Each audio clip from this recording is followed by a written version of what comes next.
Did you think, like, in your mind, were you thinking where, man, better enjoy this process because this shit's coming to an end quick. This doesn't last that long of a time. Or you were like, no, I'm going for the ride. This is going to last forever. What when you were in it, and I'm talking when you're peaking.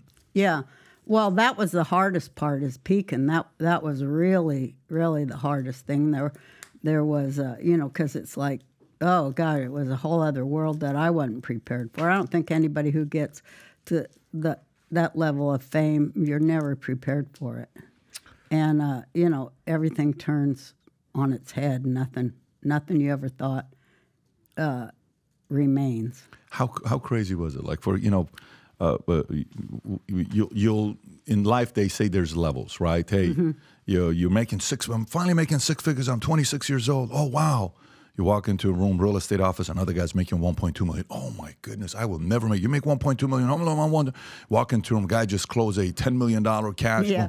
There was, $10 million. Walk into a room, $100 million. Oh, my God. Walk into a real estate mogul, $3 billion. It's like, then there is the one, right? Because that's a different, you're famous in a small little club, then you're famous at your state, then you're famous in a region, then you're famous in a country, then you're famous in the world, then you're number one in the world. Yeah. You went to number one. It's not like, you were not one of, how they say, she's one of the great ones. She's one of this. Yeah. No. You went to the pinnacle, right? Yeah, I was the highest paid person ever on television. That's crazy, Roy, yeah, to think I know. that. I made $1 million a week. $1 million a week? Way back in the 90s, 1990s. When you got to that level, I guess what I'm trying to say is when you got to the level of the number one, did you all of a sudden be like, man, I didn't know. Am I creating new enemies? When new people are getting pissed? Were older people being woken up because they were jealous and envious of how, where you went? And how is she? She's not better than me. How can she be there? Did you start seeing that other people targeting you? Or no, you were free, you were flying, you were having a blast. Nobody was getting in the way of your success. I was always on a weird wavelength of my own, but yeah, I did start seeing that. I started seeing, oh my God, they've completely isolated me, and I don't have anybody to talk to.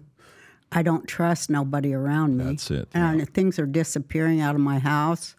It's weird. Oh, wow. And it was like being a prisoner.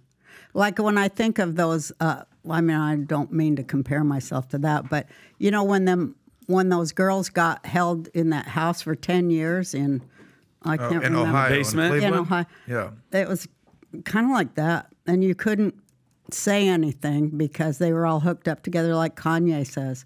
Your trainer was all hooked up, and they were all hooked up together, and their job was to control you and to only, make sure you only saw the things that were beneficial to them, that you only knew of the things that were beneficial to them. And by beneficial, I mean that their pay would increase. Who did you trust at that time? Nobody. Literally nobody? I trusted nobody. Wait a minute. No family, no agent, no... Wow. My family had imploded by that time, and we didn't speak for many years. So I didn't have any allies, really. That's a tough And place I to was be. like, I'm going to have to get myself out of this, and how am I shit. going to do it? And I did do it. But, I had all these plans that I was going to change my identity and disappear. Because I thought, they're going to kill me. So, But I want to say that when it first happened, the thing that was so great, because I always admired Elvis, loved Elvis. And part of my fantasy of getting famous and rich and all that was I was going to want to be like Elvis, where you would really, I love that show, The Millionaire, too, where you'd go and help people. Because you were finally in a position to put your beliefs into practice, and you could actually help people. And so that was a large part of what carried me through in the beginning, because I was like, oh, man, I'm going to be able to do this. I'm going to be able to start these organizations. And my thing was about children, abused children. And so I did so much of that, and I did a lot for, various things like that, and things that were important to me I could underwrite, and that was just a great feeling, because I was like, that's what you're doing it for, Wait, years ago. And also I love to fund lawsuits. That was the hugest, coolest part of the whole deal. Literally? Yeah, for real. Why?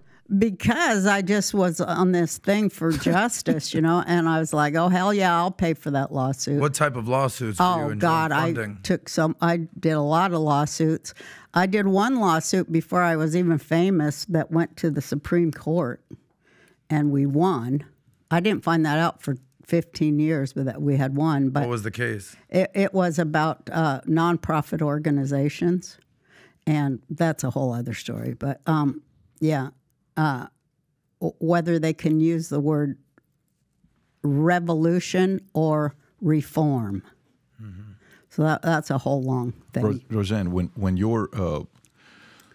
But like mostly women who'd been slighted in work, and especially like for the hostile work environment. Ooh, I love that one. Funding lawsuits. It was a blast. That's pretty interesting. Yeah, I still do it too.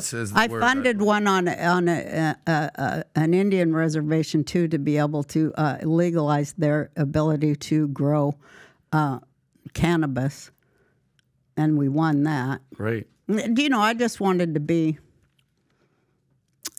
I wanted to make God proud of me. That was what I really wanted. Because I was like, store up your treasures in heaven, Since what age? 3. Since 3? Yeah. What happened at 3? I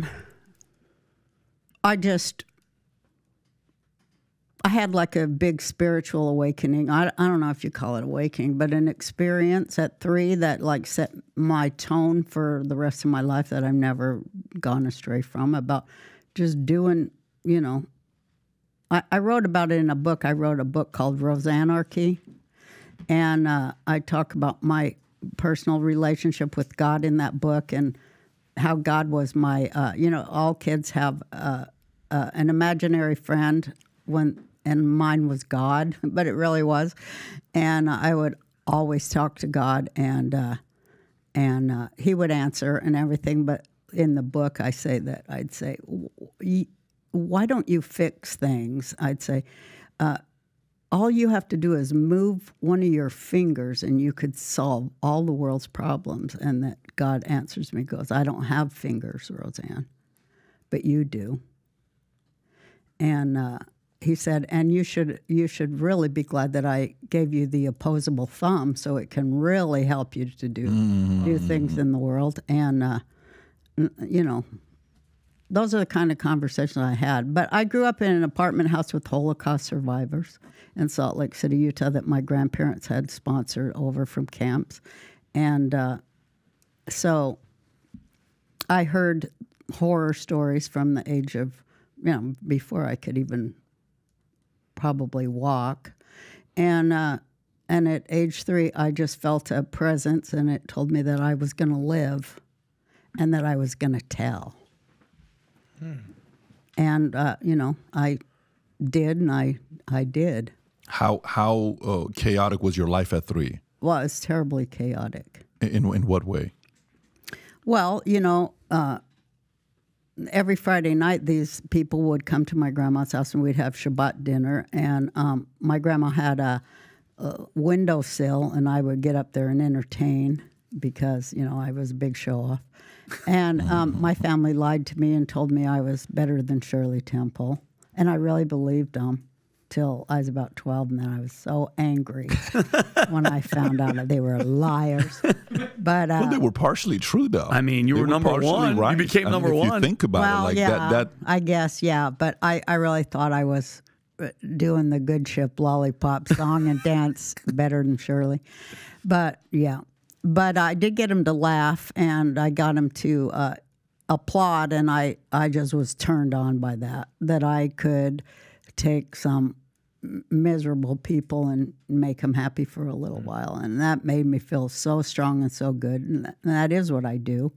But also shake them up a little bit, to go, hey, wait a minute, maybe it's not the way you look at it. Maybe it's something else. And I love doing that. I've loved doing that with comedy always. And, but I, they would tell stories about what they'd lived through. And they, were also watching the Eichmann trial on TV, and they'd make me watch it, you know, and oh God, the horror pictures and stuff. Yeah. And then they'd talk about what they had been through, and I was like, I thought that we lived that way still. I thought it was the Warsaw Ghetto in there. I thought we were still there. And, you know, it was a lot of trauma. And I grew up with a lot of trauma. And my family, the men in my family, they were kind of working class. And my dad was a football player, and they were kind of violent, you know. But, and the women were violent too, you know.